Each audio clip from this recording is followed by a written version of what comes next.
If you look at the mechanics of viral hepatitis at a purely molecular level, we have already solved the problem. For hepatitis C, the introduction of direct-acting antivirals gave us a regimen that clears the infection in about 95% of cases. Hepatitis B has a similarly effective toolkit. The infant vaccine provides 95% efficacy against infection, and for those already infected, we have oral suppressive therapies with high barriers to viral resistance. In a controlled clinical setting, these tools eliminate the biological hurdles to ending the epidemic. From a purely pharmacological standpoint, the medical community possesses everything it needs to end viral hepatitis. But epidemiology rarely mirrors pharmacology. The 2026 World Health Organization Global Hepatitis Report proves that our clinical theory is colliding with a severe physical reality. In 2024, the sequelae of these infections, primarily liver cirrhosis and hepatocellular carcinoma, claimed 1.3 million lives worldwide. This WHO dashboard tracks progress against a 65% mortality reduction target. At the bottom, hepatitis C deaths dropped only 12%, but above, hepatitis B deaths haven't dropped at all. The red arrow shows a 17% increase, translating to 1.1 million yearly deaths.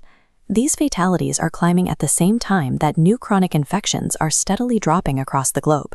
We have near-perfect clinical tools, yet global mortality is moving aggressively in the wrong direction.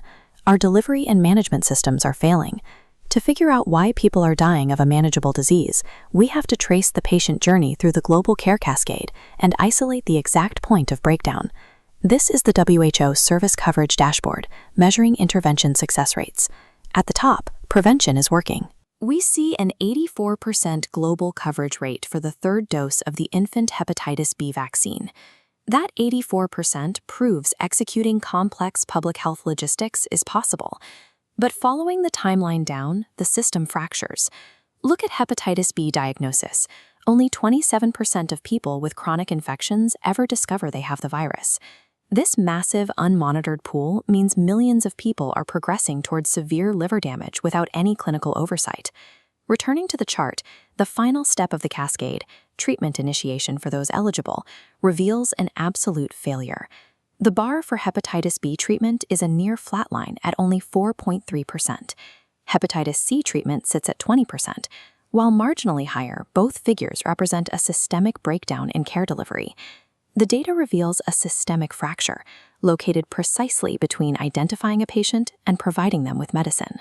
When seeing a 4.3% treatment rate, it is easy to assume the bottleneck is strictly about drug procurement and cost in lower-income regions.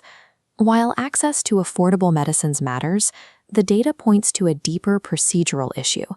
Restrictive, specialist-gated clinical protocols are blocking patients from starting therapy.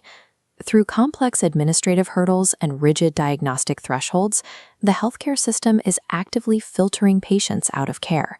A clear example of how these requirements create fatal blind spots is hepatitis D co-infection, a condition that rapidly accelerates progression to cirrhosis. Tracking a hypothetical cohort of 100 newly diagnosed hepatitis B patients maps the diagnostic gaps. Right away, we lose 42%, representing countries that perform zero hepatitis D testing on their HBV patients.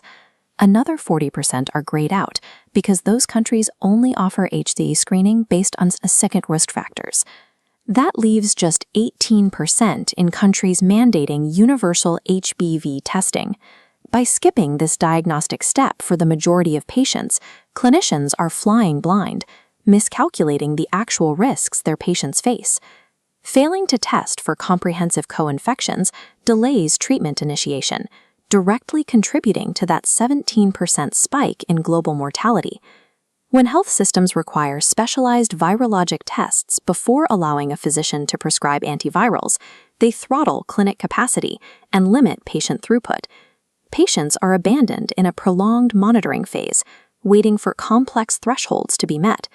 During this wait, irreversible liver damage occurs. What was initially designed as a clinical safeguard, complex diagnostic gating, is now the primary barrier to survival for millions. To dismantle this bottleneck, the World Health Organization issued a strategic pivot with their updated 2024 Hepatitis B guidelines. These guidelines rewrite the mechanics of treatment eligibility. Previous standards required a patient to clear a specific sequence of specialist tier data points, including ALT levels and viral load thresholds, before initiating therapy.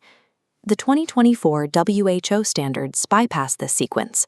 They allow clinicians to prioritize general clinical evidence of liver disease, moving away from a reliance on specialist-level diagnostic tests.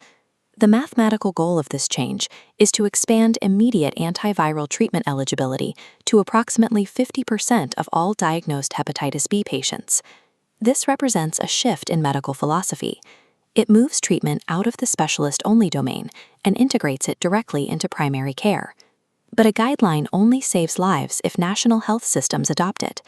This map tracks the current global progress in adopting these simplified national hepatitis B treatment guidelines. The dark blue regions represent the early adopters, countries that have successfully integrated the 2024 WHO standards into their national policies. They stand in contrast to the vast areas of the map still relying on outdated criteria or operating with no national guidelines at all. For the specialists managing this disease, the math is unforgiving. Achieving a 65% reduction in mortality by 2030 is impossible under the old, centralized models of care. Hepatologists and infectious disease specialists must become advocates within their jurisdictions. That means pushing for guideline simplification, demanding universal HDV testing, and shifting treatment to primary care. The pharmaceutical tools for elimination exist. Our success now depends on the medical community's willingness to tear down its own administrative barriers.